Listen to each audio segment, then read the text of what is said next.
Are you beginning?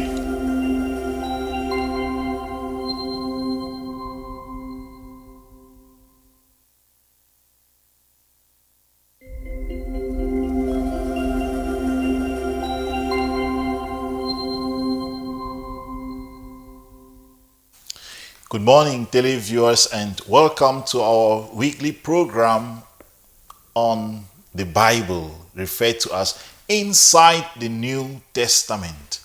Today we shall be journeying with you again from another dimension, making a very smooth journey into the New Testament in order to understand better what the New Testament is all about. We have been having this program and we have discussed a lot about the New Testament. And for the last 3 sessions, we have been centering on a key figure in the New Testament, the person of St. Paul. And today, St. Paul is so large that we cannot exhaust him in one session. So we are taking tidbits of St. Paul at all the times. Last week, we spoke about St. Paul and his letters in general. And I promised you that this week we are going to be getting into some particular letters of St. Paul. Today we shall be talking about those letters which are attested to be written by Paul himself, those authentic letters of St. Paul. We indicated in the last session that there are some letters of St. Paul among the 13 letters which theologians, scholars think that St. Paul personally had an input on these letters. And there are other letters where many scholars also think that they are ascribed to St. Paul, to mean that someone else wrote them, and because of the popularity of St. Paul, kind of what we will refer to as pseudo authors, some author wrote this letter or this epistle, as the case may be, and referred it to St. Paul, meaning that St. Paul did not directly write this letter. Today we shall be looking at the 7 undisputed letters of St. Paul, or the 7 undoubted letters of St. Paul. What are these letters? What are they talking about? And within the framework of all that we are discussing, we are trying to journey within the New Testament, particularly paying attention to the point of exegesis, understanding the meaning of the New Testament. So in as much as we are journeying into the undisputed, the undoubted letters of St. Paul, we shall also be journeying into those letters from the perspective of understanding the content of these letters. There are 7 of them. And if you are watching us, you can always chip in your contributions using the numbers on your screen, or they're on WhatsApp or by normal SMS. And today we are going to have a very interesting dialogue. I like to always have it as a dialogue because I want us to interact. The first thing which I want to bring to our notice today is, did St. Paul actually sit down and write the letters? What do you think? If you think he did that, you can put in your answer using any number on the screen. Or if you think that probably he wrote through some other means, you can also give us the answer. We're going to answer that question as we begin our program. Did St. Paul actually sit down and write down the 13 letters or the 13 books which are addressed to communities and to individuals? Or did he do it in another way? How did St. Paul write the letters? And the next thing which I would like us to really examine at the very beginning, still concerning the life of St. Paul, is the background of St. Paul. Was St. Paul a Pharisee? Was St. Paul a zealot? How did he gain his theological ideas? Dear viewers, if you take any chance to read any portion of the letters of St. Paul, you would understand that St. Paul was deeply theological. Where did he get these ideas from? Was it some divine infusion, or he studied, or what is the background that must have given him that capacity to express theology in these very fine terms?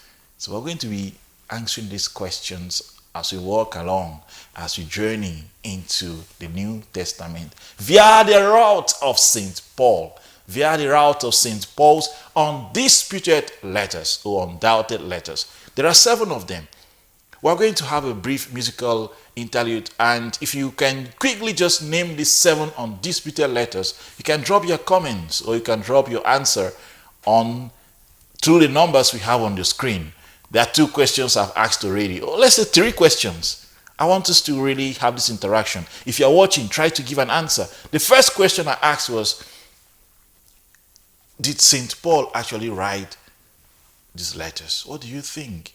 Did he sit down and pen down these huge volumes, or these minor volumes, or all this entire volume of the 13 letters? What do you think? And secondly, what's the background of St. Paul? How did he gain his theological ideas? And thirdly, what do you think are the 7? I've given you a hint already. There are 7 of these undisputed or undoubted letters of St. Paul. Which are these letters, and why are they referred to in these fine terms? We shall have a brief musical interlude, and when we come back, we shall delve immediately to journey into the New Testament via the route of St. Paul and his undisputed letters.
sicknesses, let us feel your protection. Lead us to Jesus, your Son. Oh Maria, Mother of God, lead us to Jesus, your Son.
If you're just tuning in, you're tuning in to the program referred to as Inside the New Testament. Inside the New Testament today, we are taking the route of St. Paul and his undisputed letters or undoubted letters. The letters which scholars and theologians have attested that St. Paul actually wrote these letters. So today, when we are making this journey into the New Testament through the route of St. Paul, it is important that we just mention some few facts about the life of St. Paul. And before we went on the break, I asked a question. Three questions actually. The first question, which I demanded if you can answer, it will be great for us. The first question which I asked anyone watching to probably attempt an answer to is, firstly, what are these letters about? Like, where did St. Paul have his inspiration from? Where did St. Paul have his inspiration from? And also I asked the question, what are the undisputed letters of St. Paul? I gave the hint already. There are 70 in number. What are these letters? If you can quickly throw an answer to us, we will be grateful to hear what you think about these questions. So, did St. Paul have any background that must have necessitated a certain grounding in theological matters for him to be able to express so finely, so beautifully theology in these words, in these 13 letters? And also we are trying to make sense out of St. Paul's undisputed letters. We said there are 7 in number. But where did St. Paul have the inspiration originally? And I asked the question too. Was St. Paul a Jew? Was he a Pharisee? Was he a zealot? Who was St. Paul as far as his background is concerned? I think we are not having any answer yet, so I'm going to delve right away to discuss these matters as far as St. Paul is concerned.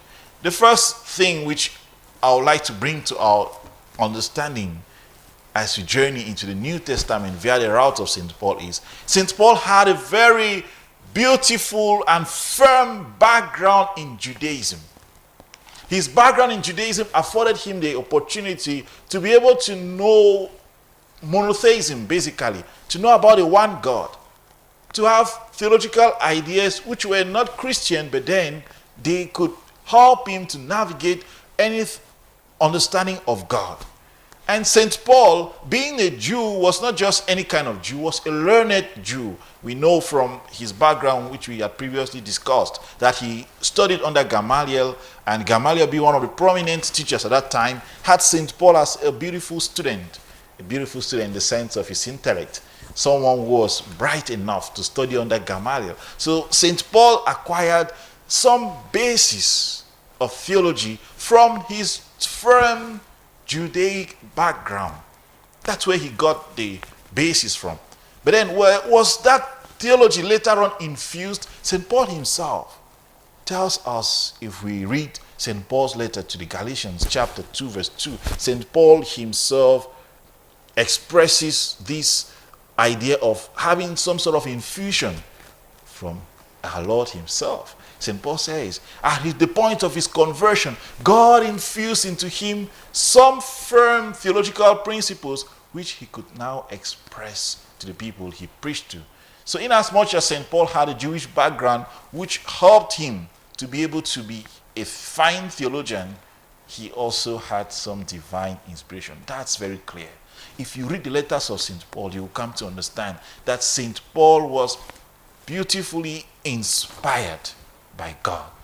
Like St. Paul had this divine infusion at the point of his conversion on his road to Damascus. We read that in Acts chapter 9. The experience, the discussion he had with our risen Lord Jesus, when Jesus told him, "You are persecuting me as you persecute the Christians," St. Paul, this encounter was a revelation for him, and that helped him. Again, we are not forgetting that St. Paul had also some sort of a Greek training. In those days of St. Paul, between 5 BCE, St. Paul grew up in the Greco-Roman world. The Greco-Roman world was filled with a lot of intellectuals. So the Greek expression, the Greek understanding of realities, all of these influenced St. Paul. And again, nicely we can make reference to St. Paul's use of rhetoric. We can make reference to St. Paul's use of some Stoic ideas and transforming them into Christian ideas. St. Paul made use of Greek philosophy. He made use of the philosophical ideas at his time and kind of turned them around to now express the Christian faith. That's why St. Paul will write beautifully using Greek rhetoric. Again, St. Paul used a lot of the Greek poetry style of writing. If we look at his writings, his letters, we will always notice that they have a pattern of introduction, thanksgiving, and the main body of exhortation which he wants to give to the Christians or to the individual, and he has a conclusion, and he has the thanksgiving and another conclusion and all of that. So these are particularly Greek styles of writing letters. That is something about the background of St. Paul. As far as his inspiration, his theological foundation was concerned. But then, the next question which I would really like us to explore is, did St. Paul really sit down to write the letters? Did St. Paul do that? What do you think? If you have any ideas about this, you can express them to us using the numbers on your screen. And when we have the answers, we can be able to know if what you're saying ties with what we think about these answers. How did St. Paul write the letters? As we journey with St. Paul, it is important to go back to some historical understanding of how letters were written. How were the letters written in the time of St. Paul? Letters in the time of St. Paul were mostly written by what is referred to in Latin, from the Latin root ab and mana, referred to as amanuensis. Amanuensis. The word sounds a bit difficult to pronounce, but then it literally means designed secretaries, and these secretaries were mostly some slaves or some employee who could write well. So the master would dictate what he wants to say to the secretary, and the secretary would write it down beautifully. St. Paul definitely used these secretaries, what is referred to in Greek and even in English, owing to the Latin root amanuensis. St. Paul used amanuensis secretaries to write most of his letters. But then there are other letters too where we have St. Paul actually expressing himself as, I wrote this with my own hands. That gives us a hint that there are some letters where St. Paul wrote some portions of it with his own hands to stamp his authority, to stamp the fact that these are very authentic words, not just words from his amanuensis or from his secretary, but then words which he is writing down himself. Moving on to discuss the 7 epistles of St. Paul, which scholars understand, which theologians think that St. Paul actually wrote these letters. What are these letters? That was the next question which I asked. What are these undisputed letters or undoubted letters of St. Paul? What are they? And why are they referred to as undisputed letters or undoubted letters of St. Paul? The very first letter, which scholars think was actually written by St. Paul, either directly or very personally or very closely with his amanuensis or his secretary, is the first letter of St. Paul to the Thessalonians. History will tell us that this letter was written sometime between 49 and 50 AD, in the year of our Lord. This letter to the Thessalonians, the first letter, take note, the first letter of St. Paul to the Thessalonians is quite different from the second letter of St. Paul to the Thessalonians. History attests to the fact that, given the circumstances and the expressions found in this letter, many historians and even scholars would really hold firm on the fact that this was the very first letter which St. Paul dropped out of his writings, like the first letter which was published by St. Paul as being written by him. The second letter which St. Paul must have written or must have had a direct influence on, the second letter is the letter to the Galatians. Oh, I love this letter, the letter to the Galatians. St. Paul goes very direct, very personal in this letter. There is a very famous verse of this letter where St. Paul goes so personal and wild on the Galatians. Oh, foolish Galatians, he would say. Let's keep that down for when we are coming to the intricacies found in the letter.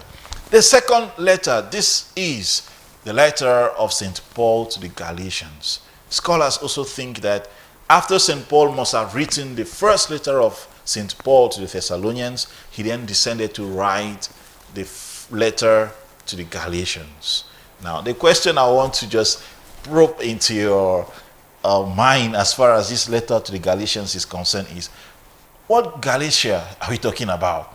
Is it North Galatia or is it Eastern Galatia? Where exactly did St. Paul refer this letter to the community? Is it a community found in North Galatia or the community found in South Galatia? Which of the Galatias? Anyway, that's a question which we shall answer in the course of our program. But then, the third letter which St. Paul is attested to have been the author of this letter is what we often refer to as the Corinthian letters. The Corinthian letters. The first letter of St. Paul to the Corinthians, Corinth being the hub of, I would say, moral decadence in those days, really invited St. Paul. Corinth being the hub also of the Greek world in those days, really invited the pen of St. Paul. And St. Paul is attested to have written this letter to the Corinthians, the first letter to the Corinthians, sometime between 53 and 55 AD. We see the years are not very different. If we begin with the first letter which St. Paul wrote to the Thessalonians, sometime between 49 and 50, then we descend to the letter he wrote to the Galatians, sometime between 50 and 53, all stretching to 54, and we come again to the letter he wrote to the Corinthians, the very first letter he wrote to the Corinthians, which falls between the years 53 and 54 AD. So we see that definitely within the span of 3 years, St. Paul must have written 3 letters. This gives us another kind of insight about St. Paul, how active his ministry was. How active his ministry was. How did St. Paul do this? Did he really visit these cities or visit these parts of the world for his evangelization and accompany them with letters, or with letters written after he had visited? I mean, all of these are things which we're going to be attesting to as we move on, journeying into the New Testament through the route of St. Paul. The fourth letter which St. Paul wrote to as one of the letters which are referred to as his undisputed letters or undoubted letters, the fourth one which occurs in this classification is a second letter to the Corinthians. So we see how the classification goes. We have the very first one, the first letter to the Thessalonians. The second is not the second letter to the Thessalonians. Take note. The second letter to be written by St. Paul historically is a letter to the Galatians. And the third letter is the first letter of St. Paul to the Corinthians. Corinth. When you hear Corinth, what do you think about? Probably you could think about moral decadence. You could think about difficulties and disputes in communities. When you hear Corinth, you could think about strifes in the ecclesial community. You could think about, maybe, I would put it very banal to say, you could think about hatred in the Christian community. These are very firm themes which St. Paul explores as far as the letter to the Corinthians is concerned. Then the very fourth letter, which is attested to be written by St. Paul, is the second letter to the Corinthians. Now, the question which we may ask ourselves again is, this second letter of St. Paul to the Corinthians, when was it actually written? Is it that St. Paul wrote 2 letters which were divided, and one was referred to as first letter or second letter, or St. Paul actually wrote these letters at different moments? That's a beautiful question which is important that we answer as we just make these tidbits out referred to, as we make these little points about these letters. It is attested by some scholars that St. Paul wrote the first letter to the Corinthians. That was done and dusted. Then when he visited Corinth and came back, he had to address again some issues which he had as reports from Corinth.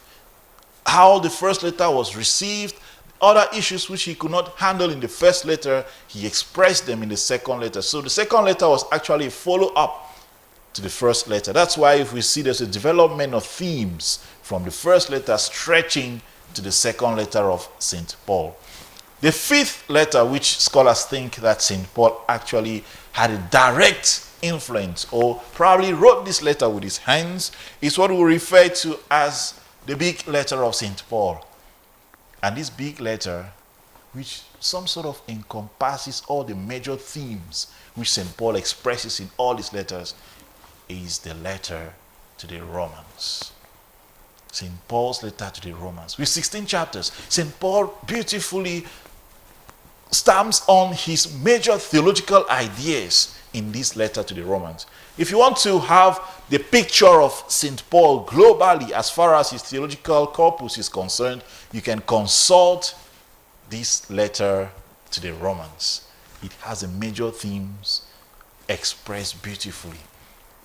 St. Paul wrote this fifth letter, as attested by many scholars, that after the first letter to the Thessalonians, after the letter to the Galatians, after the first letter of St. Paul to the Corinthians, and the follow-up letter to the Corinthians as the second letter to the Corinthians, St. Paul now descended on the letter to the Romans, addressing the Roman world.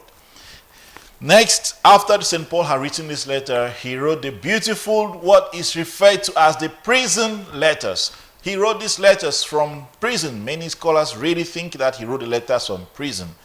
The first one, which is having this connotation of prison letters, is the letter of St. Paul to the Philippians, if you read this letter of St. Paul to the Philippians, you get to understand what passion in expression means. St. Paul passionately expresses himself to the Philippians, thanking them, explaining to them who Jesus really is.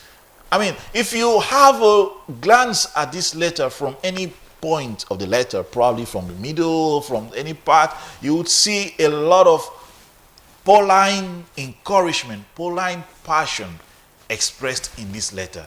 It is important that sometimes you may just want to grab this particular letter. I will recommend it, St. Paul's letter to the Philippians. Just read some of it and you will understand how St. Paul can play with his expression of passion to a community. Passion and gratitude. Many people say St. Paul wrote this second letter, or this letter to the Philippians, to thank them for all the beautiful things they had done to him. They had given him some gifts, they had taken good care of him, and now he was away and expressing his gratitude to the community. Are we saying in any form that when you give gifts to somebody, his passion is kind of erupted, or his passion is whipped and it can be easily expressed? We are not saying that about St. Paul, but this particular letter to the Philippians actually shows St. Paul expressing some intense passion of gratitude to the community. Then, the last letter, which falls in the classification of the undisputed letters, is a letter referred to as a letter to Philemon. The letter to Philemon. Philemon being attested historically and even scholarly as kind of a rich man who had a servant, Onesimus, and St. Paul trying to cajole him to think about forgiving his stubborn servant or his slave and all of that, calling for reconciliation. St. Paul is also attested to have personally written this letter to Philemon. That closes the curtain of the 7 undisputed or the 7 undoubted letters of St. Paul. We have the first one, take note. The first one, the first letter of St. Paul to the Thessalonians, the letter of St. Paul to the Galatians, the first letter of St. Paul to the Corinthians, the second letter of St. Paul to the Corinthians, a follow-up to the first letter, and we have the letter of St. Paul to the Romans, the big Romans, and we have the letter of St. Paul to the Philippians, and then the letter to Philemon closes the curtain of this big grouping of St. Paul's letters, referred to as the undisputed letters. So these in a bit are what we refer to as the undisputed letters of St. Paul. So we shall have a brief musical interlude, and when we come back, we shall now go to what are the major themes expressed in these undisputed letters of St. Paul. So we shall have a brief musical interlude, and when we come back, we shall delve into the major themes found in these letters.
If you are just tuning in, welcome back to our program Inside the New Testament.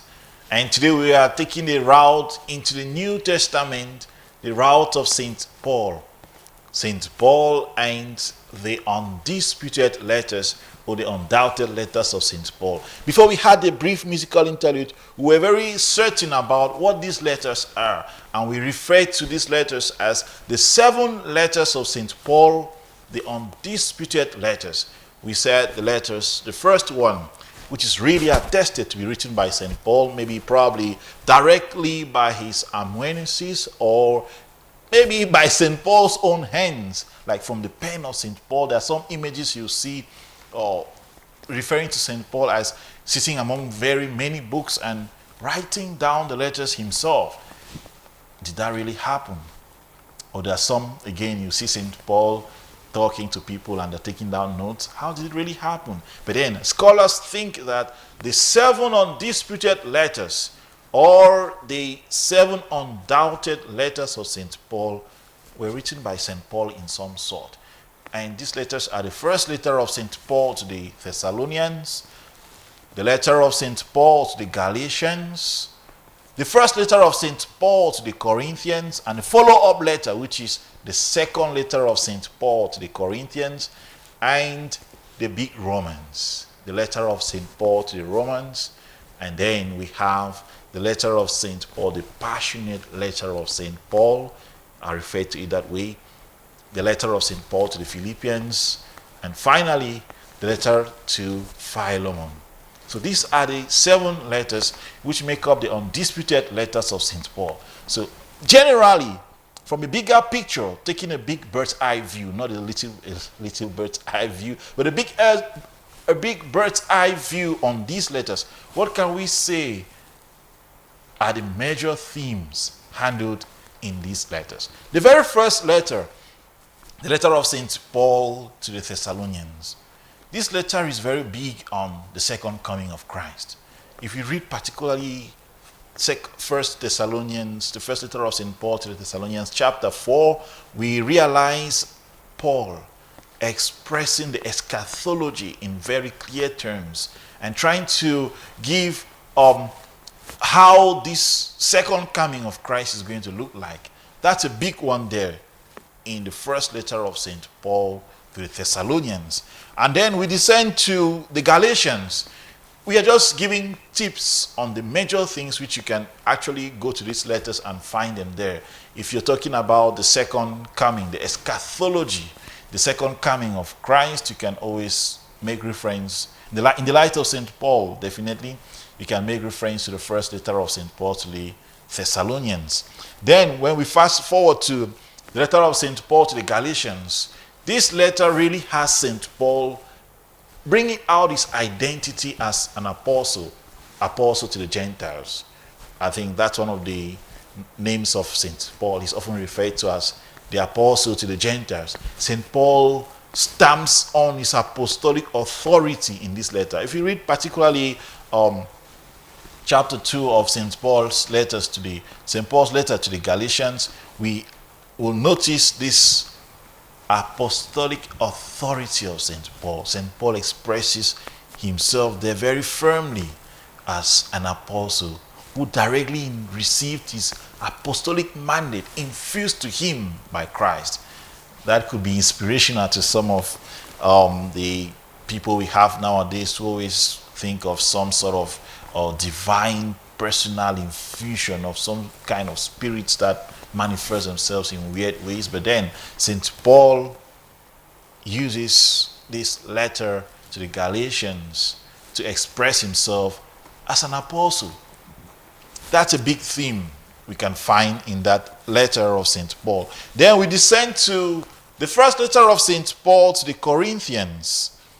In the first letter of St. Paul to the Corinthians, it is very common for us to understand St. Paul in this basis as hitting hard on immorality.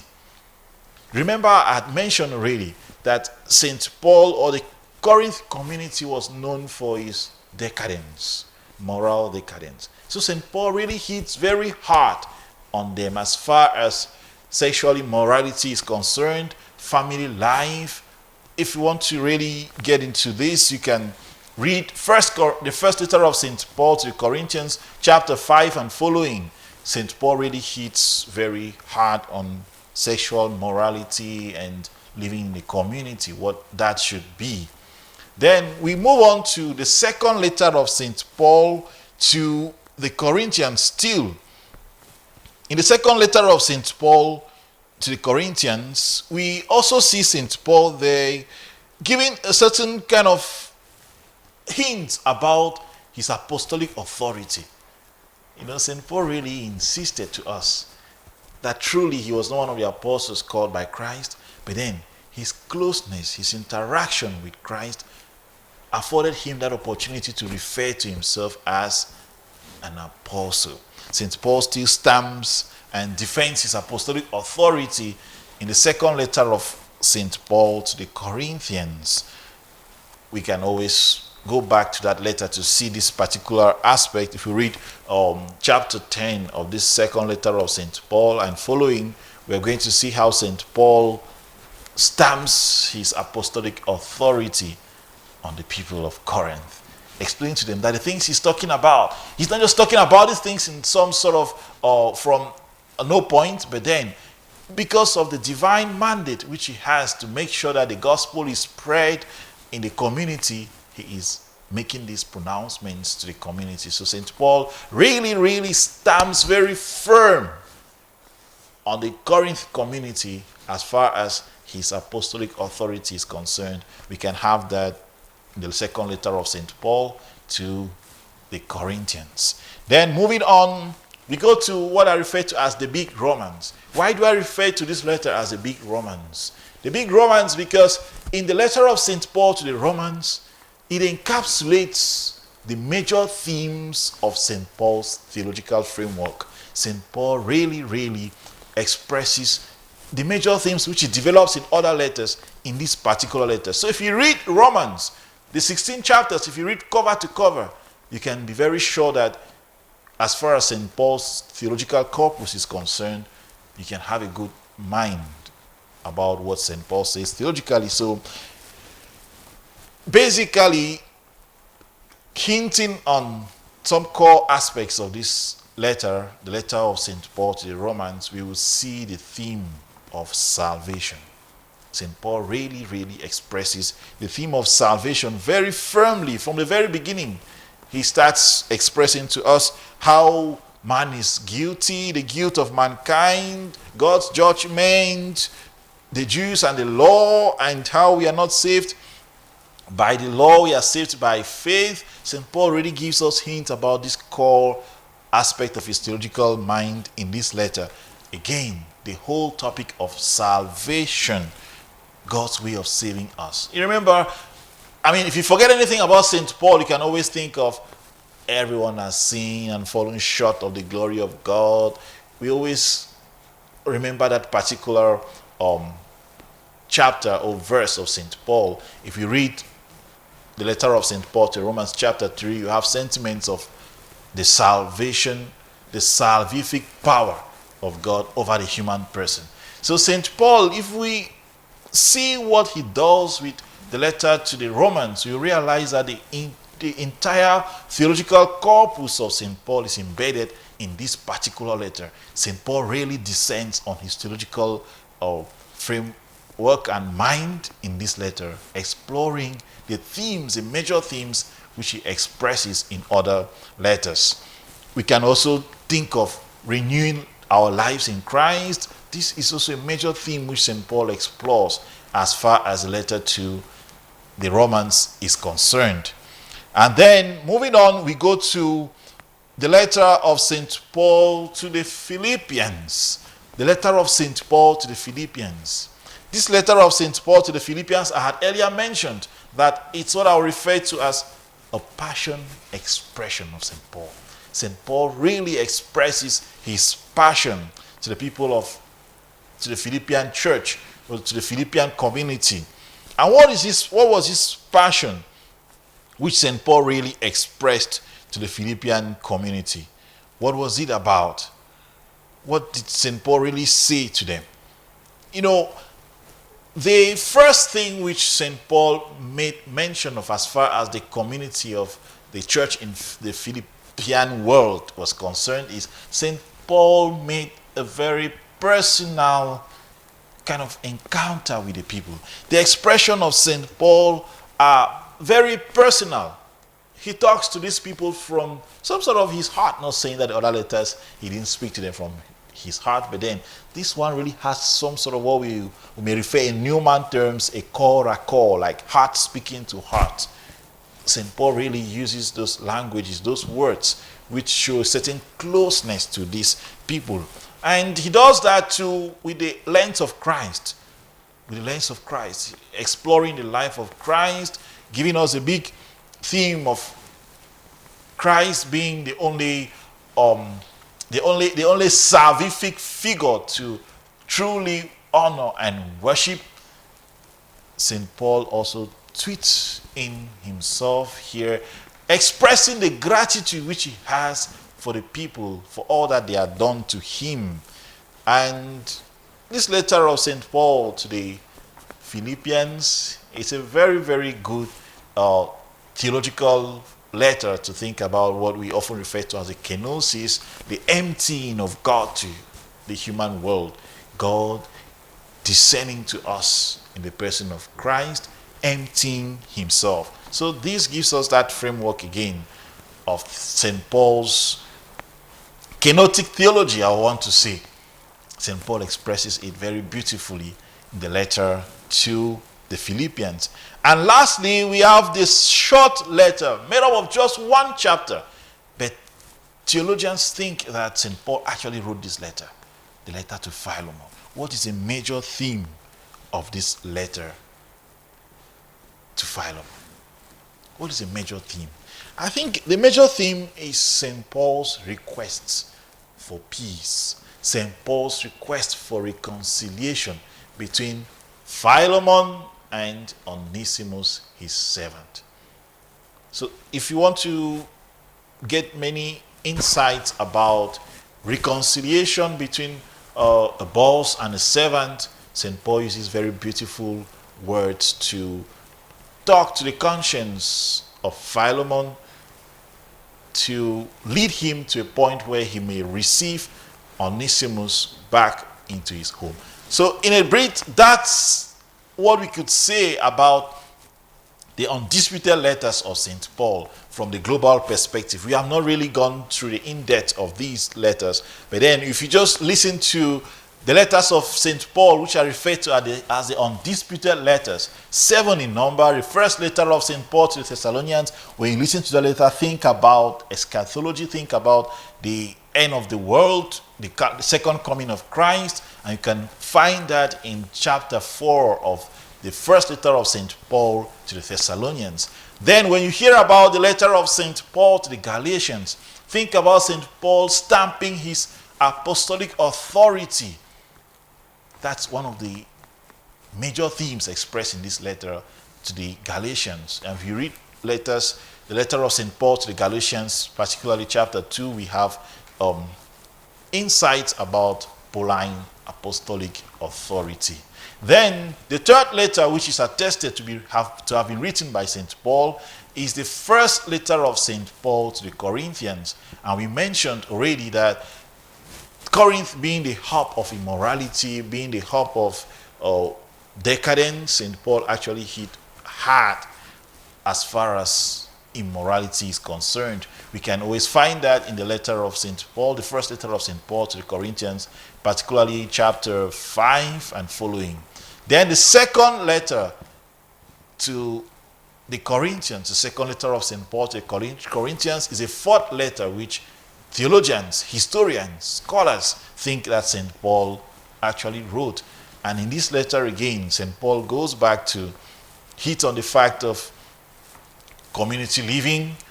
He also mentions in this second letter of St. Paul to the Corinthians, he also goes back to the fact of moral decadence. He insists on that again.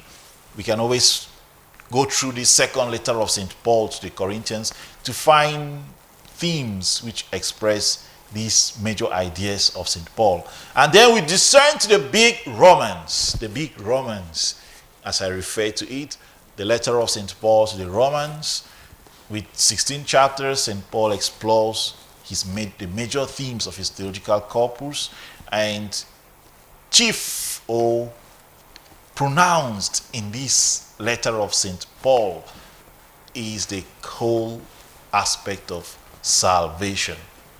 Salvation, how man lost it, and God used all the means he had to gain man back to himself, and all of that. We can find this expressed in chapter 3 and following of St. Paul's letter to the Romans. And then we descend to the letter of St. Paul to the Philippians. Like I mentioned, this is a very passionate expression of St. Paul. This letter gives us St. Paul's passion, his one-on-one with the people, his core, his heart-to-heart discussion with the people in the community in Philippia at that time.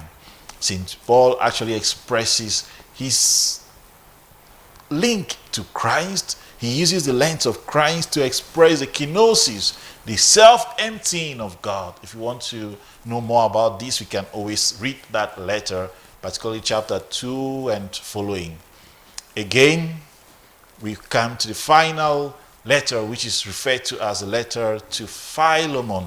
This letter closes the curtain of the letters, which are scholarly referred to as the undisputed letters or the undoubted letters of St. Paul. And in this letter of St. Paul to Philemon, key concept in this letter is reconciliation between a boss and a subordinate.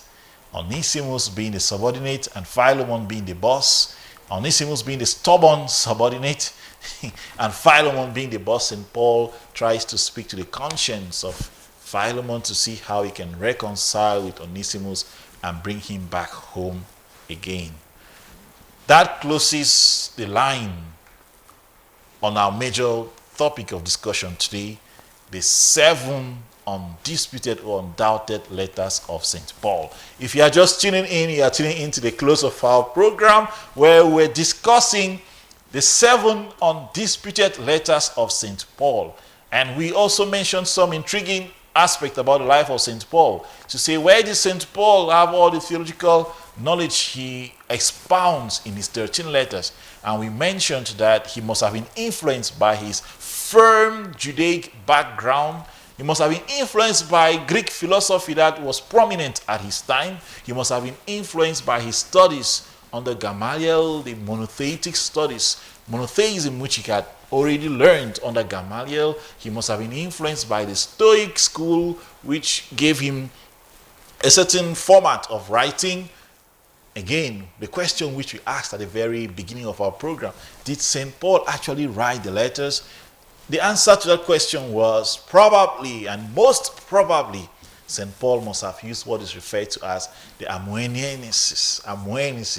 And these amanuenses were secretaries which were sometimes slaves or employed to write down whatever came from the mouth of the master or the teacher. So St. Paul had several or some of these amanuenses or secretaries who wrote what he dictated. But St. Paul also gives us the sentiment of having written some of these letters by his own hand.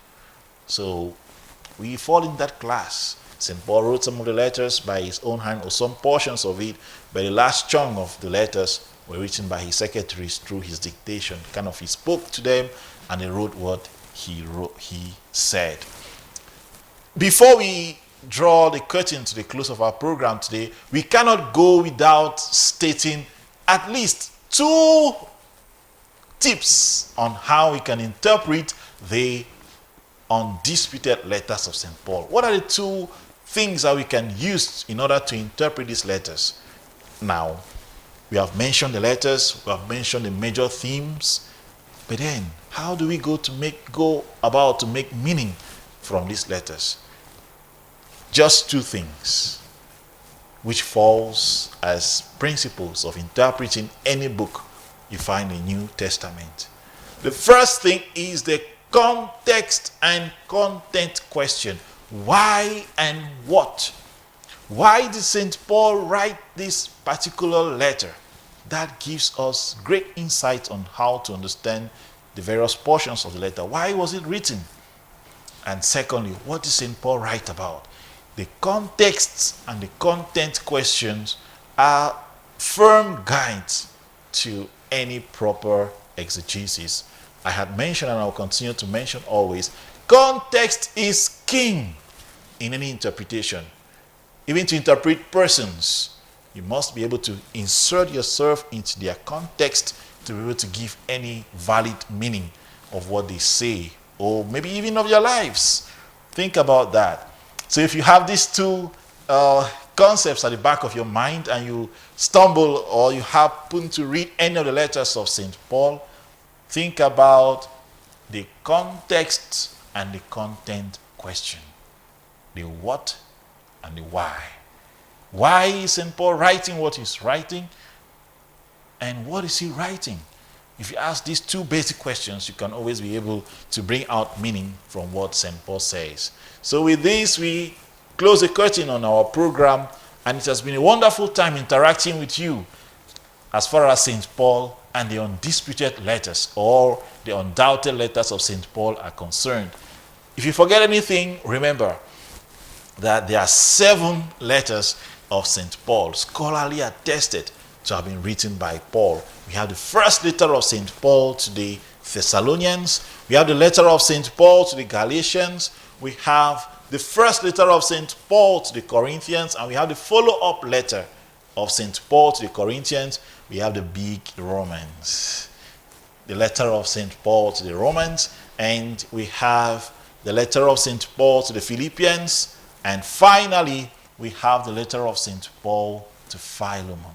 These are the letters which we have been discussing in the course of our program. And next week, in our next edition, we shall be taking 4 of the disputed letters. We'll put them in that classification. We shall take 4 of the disputed letters of St. Paul and also journey with them in the same manner which we have journeyed with the 7 undisputed letters. And after we do that, we shall continue to complete the letters of St. Paul in the subsequent editions. Thank you very much for your keen attention, and thank you for journeying with me into the New Testament via the route of St. Paul. We shall continue with this journey in our next edition. And for the rest of it, have a wonderful day, stay blessed, and may God continue to keep you in his ways. May Almighty God bless and protect you in the name of the Father, and of the Son, and of the Holy Spirit. Amen. Have a wonderful day.